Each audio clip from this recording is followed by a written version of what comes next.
El Poder Ejecutivo reglamentó la ley de maternidad que establece beneficios a las madres trabajadoras. Además de extender los permisos por maternidad y paternidad, la normativa prohíbe el despido de las mujeres hasta que sus hijos cumplan el primer año de vida.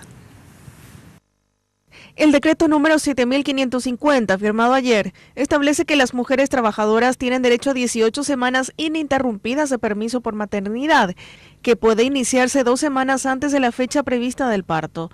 En caso de riesgo, será considerado reposo por salud adicional al permiso de maternidad, y también otorga al padre 2 semanas desde el nacimiento de un hijo o hija. Esta normativa contempla igualmente permiso de lactancia de la trabajadora durante la jornada laboral, desde el primer día que se reintegra al trabajo. La Ley 5508/2015 establece asimismo el fuero maternal, que permite la inamovilidad de la mujer madre, es decir, que no puede ser despedida desde que toma conocimiento del embarazo hasta los 1 año de edad del niño.